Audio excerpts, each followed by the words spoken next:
Warning. This web TV show has been created by a radical warrior man for modern radical warrior men. If you are not a warrior male who is ready to be liberated, are easily offended, or generally just a pussy, save yourself now and stop this life-liberating video immediately. Although created for warrior men, warrior women are always welcome. Hey everybody, this is Garrett White, the Master Coach Mentor and creator of the Warrior 90-Day Challenge, where I take unique male warrior entrepreneurs on the experience of a lifetime we call using the warrior's way to having it all. Having it all in your body, having it all in your beingness and your spiritual connection, having it all in your balance with your marriage and your significant relationships with your children. And the fourth is having it all in business. If you are a warrior who's wanting to have it all and you want more deep dive training on that topic, check it out today at wakeupwarrior.com. In today's episode, we're going to go through 3 powerful conversations. Conversation number 1 is what I call the extraordinary power of ordinary simplicity. Conversation number 2 is why you must begin thinking outside the box. Conversation number 3 is why you must begin to search out for and seek for tough love. Welcome to episode number 8. Let's get started now.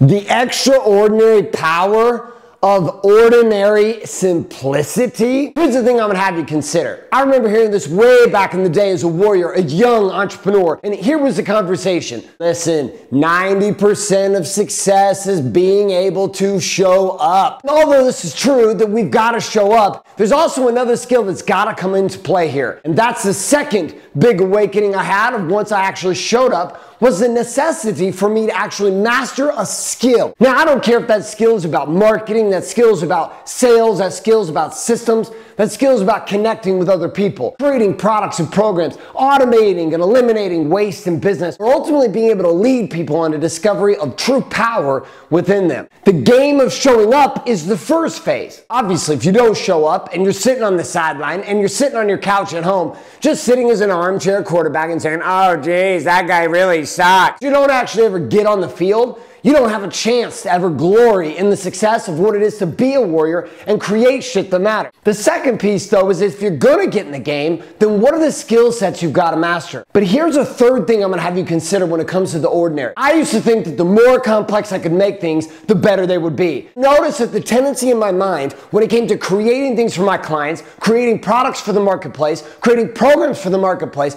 and ultimately attempting to deliver value as an entrepreneur to get paid, that my natural state was not simplicity, that my natural desire was not ordinary, and that the drive itself in my life was ultimately a game of trying to push the envelope of complexity. One day I woke up and I realized that what people like you and I, we actually want is we want the simplicity and the ordinary experience with the big time results. So one of the things I'm gonna have you consider when it comes to your business and when it comes to the games that you're playing as a warrior entrepreneur in today's marketplace is simply this. How can you go about bringing back the ordinary and simple actions into not only your own daily life, but also into the lives of the prospects that you show up with? For example, even here with this TV show and doing it every single week. This is a game of consistency, and consistency in a marketplace of inconsistent behavior and inconsistent people is ultimately the gateway to certainty. And certainty, my friend, is what's selling today. So if you want to get paid, figure out how you can become more ordinary, and at the same time how you can simplify, and how being ordinary and simple you can ultimately create a game of commitment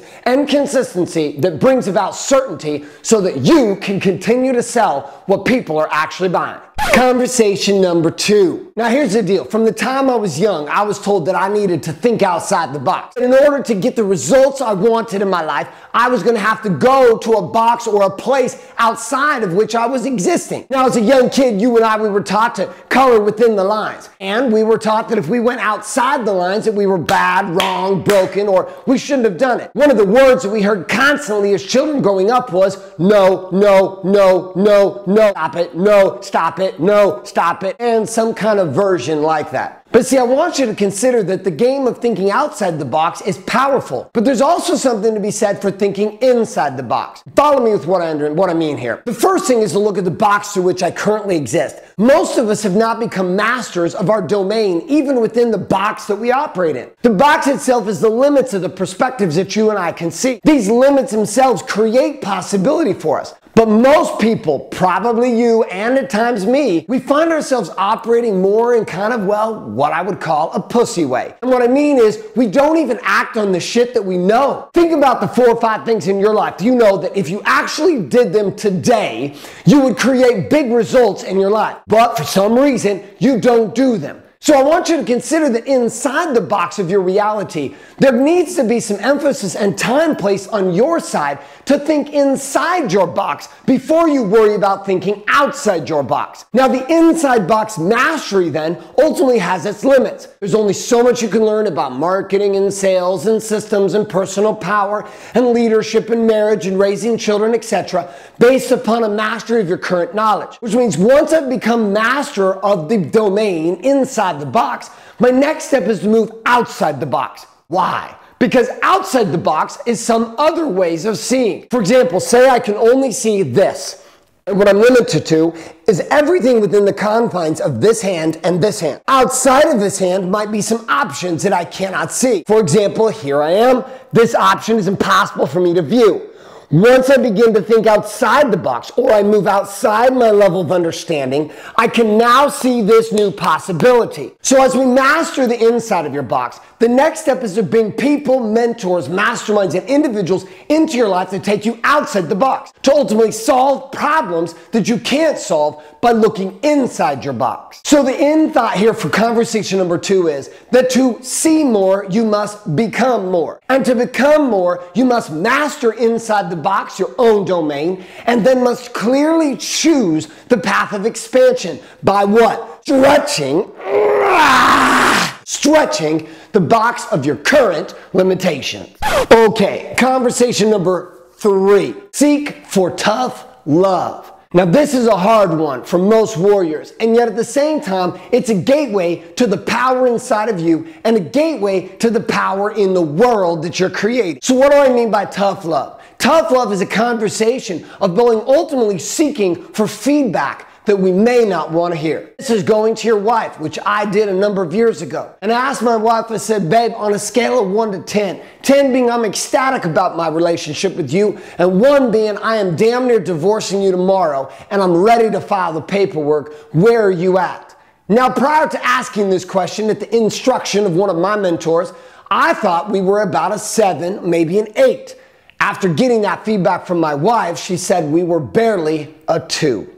Now, this is hard to hear sometimes. That means that the reality of what other people see and the reality of our own limitations based upon the box that we're living in, oftentimes it requires somebody to show up in our world who loves us enough to do what? Smash through our limitations and ultimately give us an opportunity to see some things that we can't see. That day getting feedback from my wife at a 2, that conversation would have never happened without a mentor who showed up in my life, looked at me one day and said, you have got to be one of the biggest pussies I've ever met in my life. I was like, what are you talking about? And it was not exactly that calm. I was fired up. I was like, fuck you, dude. Why are you telling me this? Why are you all up in my face? And he said, dude, if we look at the results of your life, you're being an absolute pussy when it comes to your marriage. You're not showing up in power. You're not having a conversation you need to have. You're not investing in your wife, your goddess, the way that you know you could. And ultimately, you're completely insane about the role you think you're playing as her husband. Now, without this individual showing up in my life and literally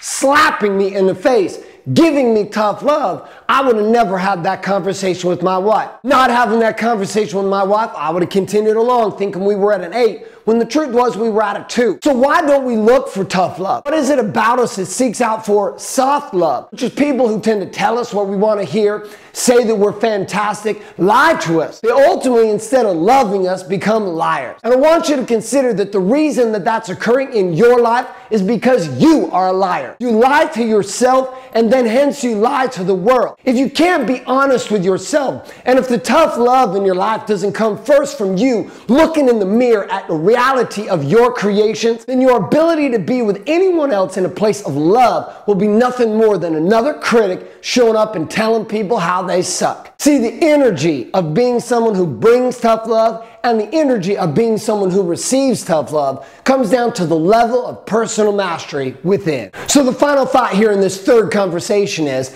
you must go about creating the space so which you can receive the type of tough love feedback that you need in order to make the changes you need to make in your life. If you don't create the space, ultimately, you will never be told the things you need to be told in order to take your life to the next level.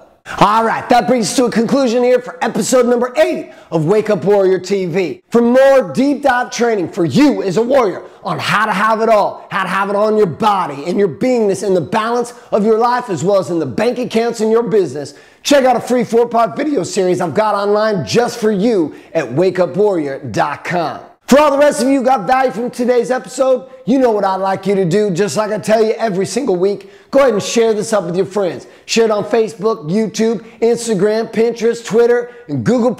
And let the other warriors all around you know about the awakening that's upon us. Until next week's episode, remember that power in today's marketplace as a modern male warrior comes down to the simple formula of authenticity. Be real, get raw, stay relevant today. Oh yeah. You know what to do now. You ready for some serious video training on how to be a modern warrior? Check it out today at wakeupwarrior.com.